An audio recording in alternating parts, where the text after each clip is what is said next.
What's up, YouTubers? It's the Animation Nerd 27 back with you with another video. And today I'm going to be talking about the next decade, and I'll look back at the 80s. Now, the 80s is a very mixed decade. Some people like it, some people don't like it. I personally love it. It's a good decade. Now, there are some people who like to point out flaws with it. One, a lot of people like to say that the animated TV shows at the time, like Transformers, G.I. Joe, My Little Pony, Care Bears, Thundercats, and He-Man, were mostly made to sell toys, and that's true. Like, a lot of them were just made to make toys. But they were still good in their own unique way. But there were some good movies in the 80s as well. One of them was, of course, the Fox and the Hound, a very dark movie. Yeah, The Fox and the Hound is a very depressing movie. Y'all think Bambi's one of the most depressing movies? Well, it is, but we'll talk about that when we get to the 40s. But Fox and the Hound is very depressing. The story of two friends, Todd and Copper, but of course they find out that when they grow up, they're eventually going to have to become enemies. It just makes it sound downright depressing. It makes it very depressing to hear. So yeah, it's a very depressing movie. We also had the start of Don Bluth with films like Secret of NIMH, An American Tail, All Dogs Go to Heaven, and of course The Land Before Time. Now, if y'all don't know, my favorite Don Bluth movie would have to be The Land Before Time. It was the one I grew up with the most in my childhood. Of course, Land Before Time ended up becoming a multi-dollar franchise, having a buttload of sequels. Yeah, Land Before Time has had not one but 14 movies. More movies than Shrek or Ice Age or even Toy Story. Yeah. Land Before Time has had a buttload of sequels, which I used to watch. Trust me, I've seen the Land Before Time sequels. I used to watch those a lot as a kid on DVD. Personally, my favorite would always have to be the first movie. It was very dark.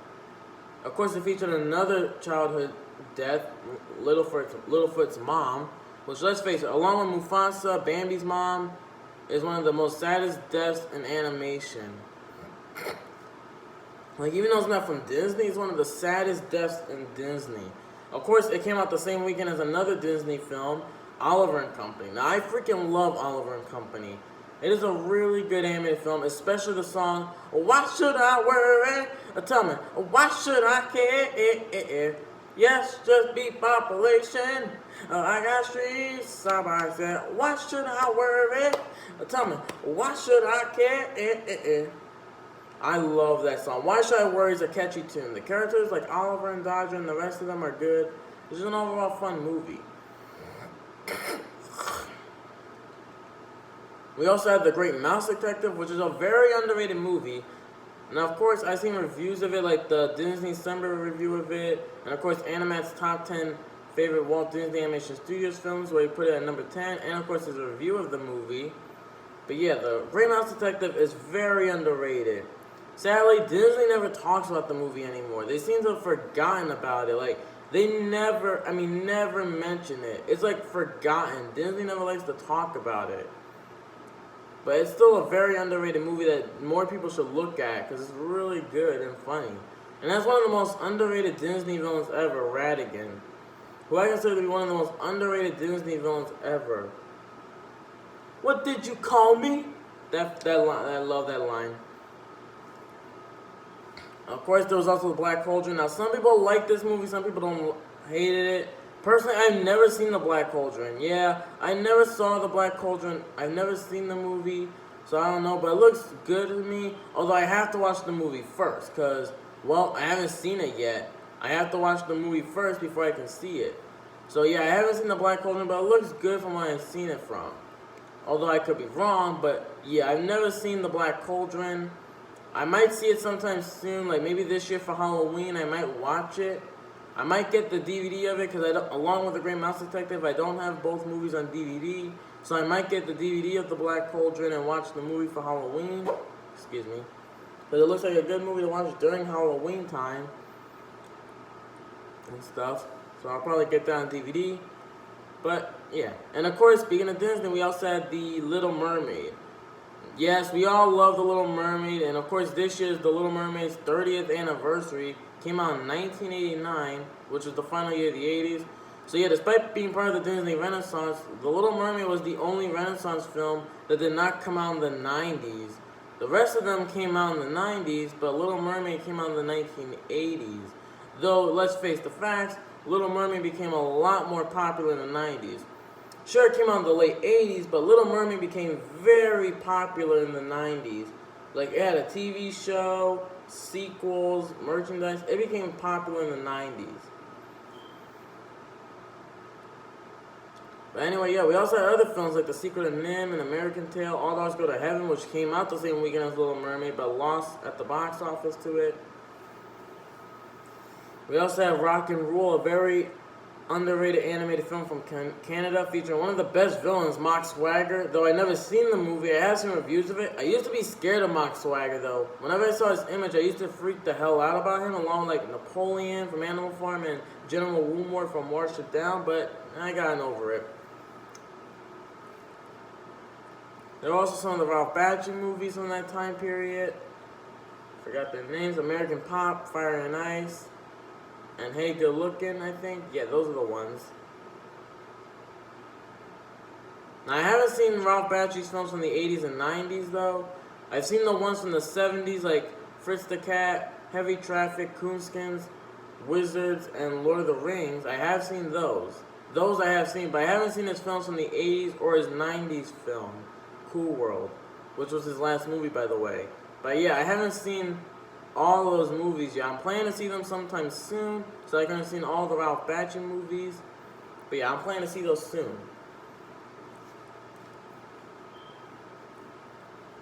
So yeah, we also had some good TV shows in the 80s as well. Like, we had shows like DuckTales. Now, of course, some of these are controversial. Like, yeah, but for me, if I had to pick what was the start of the 90s, you're going to be very judgmental of me, but let me repeat myself. It's going to be very different, but for me, I always like to say 1987 was the start of the 90s. I know it was technically part of the 80s, but for me, I always say 1987 was like partially part of the 90s. Like, I consider the shows from the late 80s to be part 80s, part 90s, because while they did come out in the 1980s, a lot of them felt more like 90s shows, especially like The Simpsons, which became very popular in the 90s. But yeah, Full House I know came out in the late 80s and stuff. But yeah, we had like Full House, Roseanne, Family Matters, Married with Children, The Simpsons, DuckTales, Teenage Mutant Ninja Turtles, Garfield and Friends. And those all came out in the late 80s and are very popular to this day. Hell, The Simpsons is still on the air running with new episodes 30 years later. But yeah, a lot of people like to consider those more 90s shows since they became more popular around the 90s. But for them, I consider them half 80s shows, half 90s shows. Well, except for the shows from 1989, like The Simpsons and Family Matters and Rescue Rangers, those I definitely consider to be 90s shows, because they came out in the final year of the 80s. But for me, I always like to say that 1987 was like the start of the 90s. I know it's weird, but I always like to say it was like the start of the 90s for me. Plus, this is when the late 80s, Disney was starting to come back to popularity again with The Little Mermaid. So yeah, don't judge me on this, but it's what I personally think. I personally think 1987 was the start of the 90s. Although I know some people might say it was 1988 and not 1987. Or some people might say it's 1989. I like to say it was 1987 that was the start of the 90s. But why am I talking about the 90s? I already did that before. The 80s was still a good decade. Whether you like it or not, it's still an iconic decade with some good movies and some good TV shows and stuff. We also had the Star Wars sequels, the Superman sequels, and of course we had Batman, the Tim Burton version. We also had Who Framed Roger Rabbit, the first and only time we saw Mickey and Donald with Bugs and Daffy. Although I'm kind of sad we never got a scene where we saw Goofy and Porky together. I mean, I would have loved to have a scene in Roger Rabbit where we saw Goofy and Porky together. You know, the third not-so-big name characters together. I would have loved that. Seeing Goofy and Porky together, that would have been very funny. But yeah, if they just had done that, it would have been good. But it's a good movie overall. But anyway, yeah, that's pretty much it for my look back at the 80s. Next time is going to be a very different one and stuff. Next up is going to be the 60s. I know I should be going in order with these decades, like the 70s. But after the 80s, my next favorite decade is the 60s. So that's pretty much next up. The 60s was a good time for me, even though I wasn't alive back then. But yeah, I do love the 60s. So yeah, the next up is the 60s, then the 70s, then the 50s, then the 40s, then the 30s, and then the 20s, and that will be it for our look back on these decades. So anyway, thanks for watching, and see you later, folks. Let's go back to the 80s sometime soon.